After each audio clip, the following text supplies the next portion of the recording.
পুৱাৰ এই সময়ছোৱাত আলহীটো বাদেই দিয়ক, জমদূত আহিলেও চাগে পাত্তা নাপাব।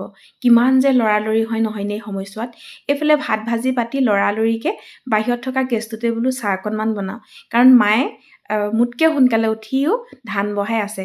চাহকণ বোলে খুৱাবলৈ পোৱা নাই। মানে মায়ে যিহেতু চাহপানী নিজে বনাই নাখায়। আকৌ আহি ভাজিখিনি চাই দিছোঁ, কিজানিবা জ্বলিয়েই গৈছে।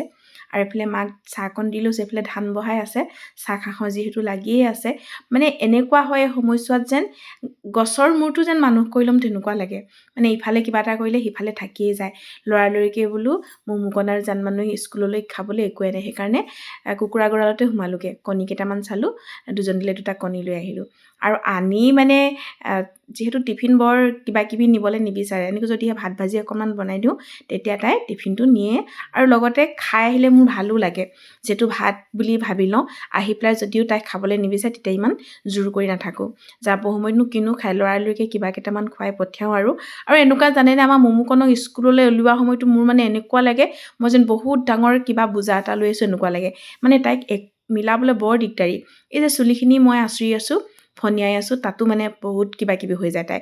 এইফালে নহ'ব সেইফালে নহ'ব, মানে মিলাওঁতে মই মানে ভাগৰি যাওঁগৈ। আৰু লাহেকৈ সিহঁতক স্কুললৈ উলিয়াই ল'লোঁ। আৰু আজি ককায়েকৰ লগতে যাবলৈ ওলাইছে। ল'ৰা যিহেতু ডাঙৰ হ'ল, ভনীয়েকক স্কুললৈও অনা নিয়া কৰিব পৰা হৈ গ'ল। মানে এই যে স্কুললৈ উলিয়াই ল'লোঁ, ইয়াৰ পাছৰখিনিয়ে মোৰ শান্তি আৰু মানে। আৰু এইফালে কুকুৰা পোৱালি কেইটামান ওলাইছিলে, সিহঁতকো অকণমান দানা চানা দি ল'লোঁ। আৰু এইফালে মানে উলিয়াই লৈ চাহকাপ এতিয়াহে মানে ভালদৰে খাম।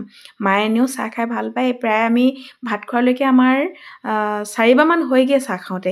এইবাৰ মোৰ 3 নম্বৰ গোটা চাহৰ।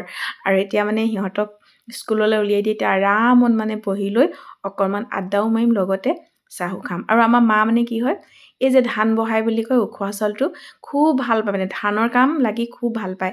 মই অৱশ্যে বৰ এটা ভাল নাপাওঁ, হ'লেও লাগোঁ আৰু কেতিয়াবা।